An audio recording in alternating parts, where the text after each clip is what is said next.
Parliament security breach storm, a probe committee has been formed by the Lok Sabha Speaker Om Birla to investigate the breach. In a letter written to all MPs, the Speaker has called the 13th December incident a grave concern. He also said that the decision to suspend certain MPs was to maintain the sanctity of the House. Earlier, the Delhi police have arrested the sixth accused as well in this matter, who has been identified as Mahesh Kumawat. He was produced in court today and has now been sent to a 7-day custody. The Delhi police have also said that they will quiz BJP MP Pratap Simha at his residence next week. Remember, Pratap Simha has been caught in the eye of this breach storm. It was under his name that the passes were issued to the accused. The special cell of the Delhi police have also sought permission from the Parliament Secretariat to recreate the crime scene both inside and outside the Parliament. Meanwhile, politics on the security breach continues unabated, with the Congress lashing out at the centre.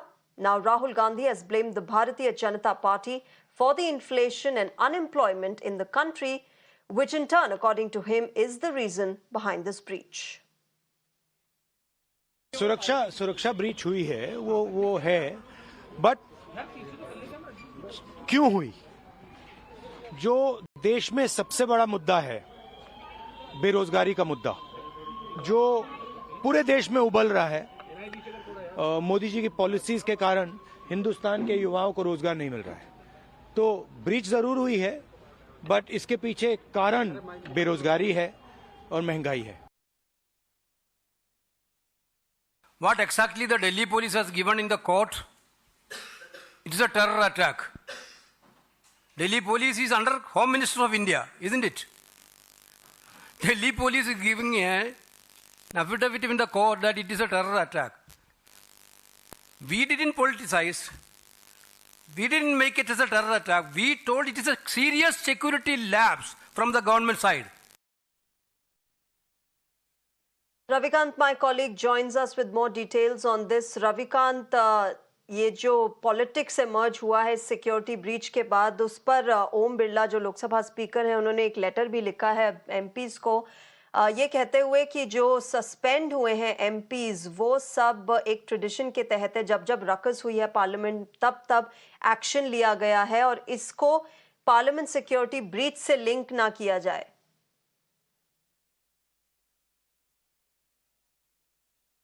देखिए, दो अलग अलग घटनाएं हैं. एक सांसदों का जो निलंबन है उसको जो पार्लियामेंट की सिक्योरिटी की जांच चल रही है उससे ना जोड़कर देखा जाए, ये लोकसभा स्पीकर ने अपने लेटर में लिखा है. उनका ये कहना है कि इन सांसदों को बार बार हमने रिक्वेस्ट किया कि जब नई पार्लियामेंट में हम एंटर करेंगे वहां पर प्ले कार्ड और वेल के अंदर आना मना है, और अगर बार बार कहने के बावजूद अगर इन सांसदों ने बात नहीं मानी तो जो सांसदों की आचरण और मर्यादा होती है उसको बचाने के तहत हमने यहां पर ये एक्शन लिया है. लेकिन पार्लियामेंट की सिक्योरिटी जो ब्रीच हुई है उसको लेकर हाई पावर की एक कमेटी जो है वो लोकसभा स्पीकर के द्वारा गठित की गई है.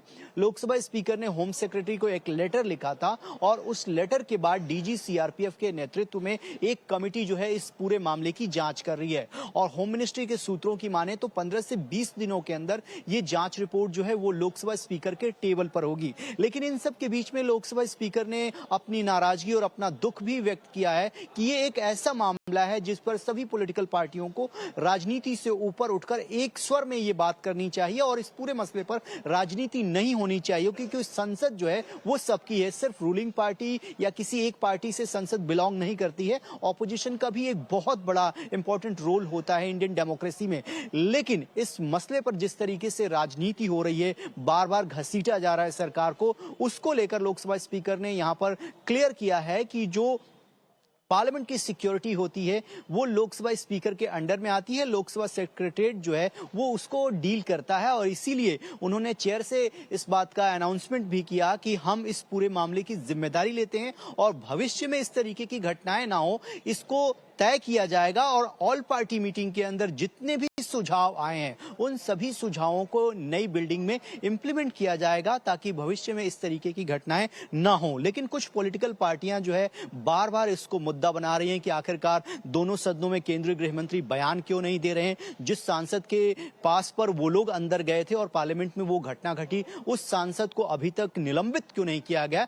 और एक रेफरेंस देते हुए लोकसभा स्पीकर ने कहा कि बहुत बार ऐसा हुआ है कि कई सांसदों ने पेपर स्प्रे का प्रयोग किया, कई बार ऐसा भी हुआ है कि रिवॉल्वर लेकर कुछ लोग पार्लियामेंट के अंदर गए, कई बार ऐसा हुआ है कि पेपर को फाड़कर थ्रो किया गया है। और उस पूरे मामले में कभी भी ऑपोजिशन ने इस तरीके से संसद की सिक्योरिटी को लेकर राजनीति नहीं की जो अभी फिलहाल हो रही है। इसीलिए इस लेटर के माध्यम से लोकसभा स्पीकर ने सभी पॉलिटिकल पार्टियों से, सभी सांसदों से ये अनुरोध किया है कि कृपया इस गंभीर मुद्दे पर राजनीति नहीं होनी चाहिए, क्योंकि ये पार्लियामेंट की सिक्योरिटी का मामला है और पार्लियामेंट सबको बिलोंग करती है। 10 से 15 दिनों के अंदर कमेटी की रिपोर्ट जो है वो उनके टेबल पर होगी और जो भी रिकमेंडेशन कमेटी के द्वारा सुझाए जाएंगे वो पार्लियामेंट की सिक्योरिटी को इनहांस करने के लिए अमल में लाए जाएंगे। G. Ravikant, thank you very much for joining us with those details. My colleague Ravikant, of course, telling us what the Speaker of the Lok Sabha, Om Birla, has said to the opposition MPs, to in fact all the MPs regarding the suspension of the opposition MPs, and that how a committee has now been formed to probe this parliament security breach. That happened. He's written a letter to all the MPs regarding this.